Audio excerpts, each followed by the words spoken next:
سب سے پہلے کشتی کا معاملہ پیش آیا۔ وہ چند مسکینوں کی تھی جو سمندر میں محنت مزدوری کرتے تھے۔ وہ جہاں جا رہے تھے وہاں کا بادشاہ ظالم تھا، کسی اچھی کشتی کو دیکھتا تو چھین لیتا تھا۔ میں نے کشتی میں عیب کر دیا تاکہ وہ کشتی پر قبضہ نہ کر لے۔ ویڈیو شروع کرنے سے پہلے آپ سب سے گزارش ہے کہ اگر آپ میرے چینل پر نئے ہیں تو چینل کو سبسکرائب کر لیں اور گھنٹی کے نشان کو دبا لیں تاکہ آپ کو میری آنے والی ساری ویڈیوز ملتی رہیں۔ شکریہ۔ حضرت موسیٰ علیہ السلام کے واقعات میں سے ایک اہم واقعہ اس ملاقات کا ہے جو ان کے اور ایک صاحب باطن کے درمیان ہوئی۔ نبی کریم صلی اللہ علیہ وآلہ وسلم کا ارشاد ہے، ایک روز حضرت موسیٰ علیہ السلام تبلیغ کر رہے تھے کہ ایک شخص نے سوال کیا، اس زمانے میں سب سے بڑا عالم کون ہے؟ حضرت موسیٰ علیہ السلام نے فرمایا، اللہ تعالیٰ نے مجھے سب سے زیادہ علم عطا کیا ہے۔ اللہ تعالیٰ کو یہ بات اچھی نہیں لگی۔ فرمایا، ہے موسیٰ، جہاں وہ سمندر مجمع البحرین ملتے ہیں وہاں ہمارا ایک بندہ ہے جو بعض امور میں تم سے زیادہ عالم و دانا ہے۔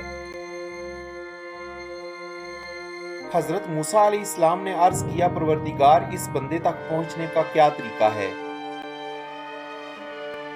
اللہ تعالیٰ نے فرمایا، مچھلی اپنے توشہ دان میں رکھ لو، جس مقام پر مچھلی گم جائے اسی جگہ وہ شخص ملے گا۔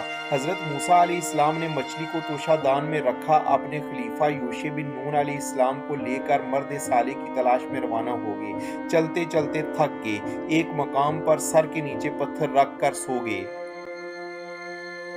مچھلی زندہ ہوئی تو توشہ دان میں سے نکل کر سمندر میں چلی گئی۔ مچھلی تیرتی ہوئی جہاں تک گئی وہاں تک پانی برف کی طرح جم کر ایک لکیر بن گیا۔ یہ واقعہ حضرت یوشع نے دیکھ لیا تھا۔ حضرت موسیٰ علیہ السلام جب بیدار ہوئے تو ان سے ذکر کرنا بھول گئے۔ دونوں نے اپنا سفر دوبارہ شروع کر دیا۔ چلتے چلتے بہت آگے نکل گئے، دونوں کو تھکن محسوس ہونے لگی تو ایک مقام پر رک گئے۔ حضرت موسیٰ علیہ السلام نے یوشع سے کہا، بھوک لگ رہی ہے۔ حضرت یوشع علیہ السلام نے بتایا، جب ہم پتھر کی چٹان پر سو رہے تھے تو میری آنکھ کھل گئی۔ ایک عجیب واقعہ پیش آیا، میں نے دیکھا کہ مچھلی توشہ دان سے نکل کر سمندر میں چلی گئی۔ میں آپ کو یہ بات بتانا بھول گیا۔ حضرت موسیٰ علیہ السلام نے فرمایا، جس مقام کو ہم تلاش کر رہے تھے وہی مقام تھا۔ دونوں واپس پتھر کی چٹان پر پہنچ گئے، وہاں ایک شخص بیٹھا ہوا تھا۔ حضرت موسیٰ علیہ السلام نے اسے سلام کیا اور بتلایا کہ میرا نام موسیٰ ہے۔ اس شخص نے پوچھا، موسیٰ بنی اسرائیل؟ حضرت موسیٰ علیہ السلام نے کہا، ہاں۔ پھر بولے، میں آپ سے علم حاصل کرنے آیا ہوں جو خدا نے آپ کو بخشا ہے۔ اس بندے نے جن کو خضر علیہ السلام کہا جاتا ہے کہا، ہے موسیٰ، تم میرے ساتھ رہ کر ان معاملات پر صبر نہیں کر سکو گے۔ حضرت موسیٰ علیہ السلام نے کہا، انشاءاللہ مجھ کو آپ صابر پائیں گے۔ حضرت خضر علیہ السلام نے کہا، تو پھر شرط یہ ہے کہ جب تک آپ میرے ساتھ رہیں گے کسی معاملے میں مجھ سے سوال نہ کریں۔ حضرت موسیٰ علیہ السلام نے منظور کر لیا، دونوں چل پڑے۔ سمندر کے کنارے پہنچے تو حضرت خضر علیہ السلام نے ملاحوں سے کرایہ پوچھا۔ وہ حضرت خضر علیہ السلام کو پہچانتے تھے، اس لیے کرایہ لینے سے انکار کر دیا اور اصرار کر کے دونوں کو کشتی میں سوار کر لیا۔ ابھی کشتی کو چلے ہوئے زیادہ دیر نہیں ہوئی تھی کہ حضرت خضر علیہ السلام نے ایک تختہ اکھاڑ کر کشتی میں سوراخ کر دیا۔ حضرت موسیٰ علیہ السلام سے ضبط نہ ہو سکا۔ کشتی والوں نے یہ احسان کیا کہ مفت میں سوار کر لیا اور آپ نے اس کا بدلہ یہ دیا کہ کشتی میں سوراخ کر دیا۔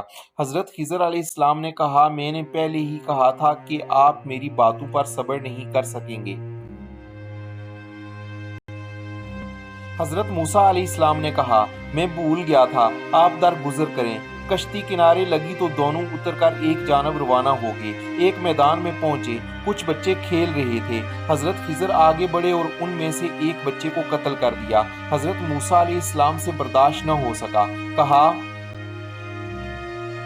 ناحق آپ نے ایک معصوم کی جان لے لی، یہ تو بہت برا ہوا۔ حضرت خضر علیہ السلام نے کہا، میں نے آپ سے شروع میں کہہ دیا تھا کہ آپ میرے ساتھ صبر و ضبط سے کام نہیں لیں گے۔ حضرت موسیٰ علیہ السلام نے کہا، اس مرتبہ اور نظر انداز کر دیجئے۔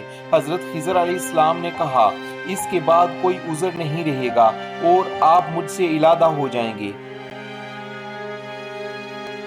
دونوں چلتے رہے، چلتے چلتے ایک بستی میں پہنچ گئے۔ یہاں کے لوگ بہت مالدار تھے مگر دونوں کو مسافر رکھنے سے انکار کر دیا۔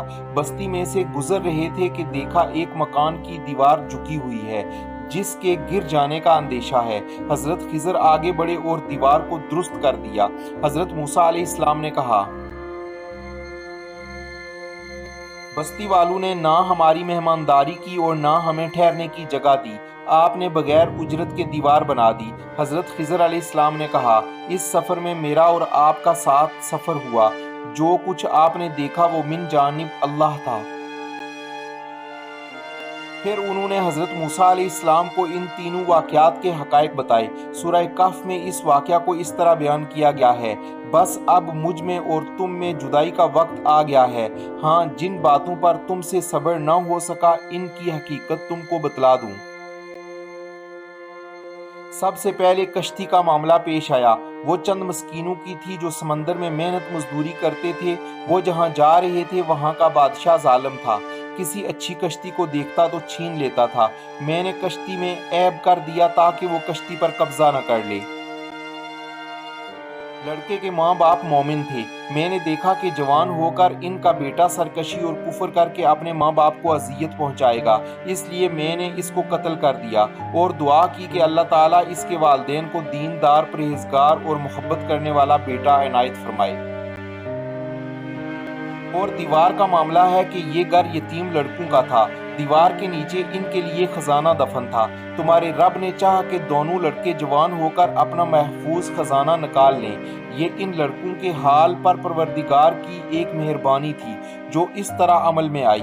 یاد رکھو میں نے جو کچھ کیا اپنے اختیار سے نہیں بلکہ اللہ کے حکم سے کیا۔ اس ویڈیو کے آخر میں آپ سب سے گزارش ہے کہ اگر آپ میرے چینل پر نئے ہیں تو ویڈیو کو لائک، شیئر اور کمنٹ ضرور کریں اور میرے چینل کو سبسکرائب کریں اور بیل آئیکن کو دبا دیں تاکہ میری آنے والی ساری ویڈیوز آپ کو ملتی رہیں۔ شکریہ۔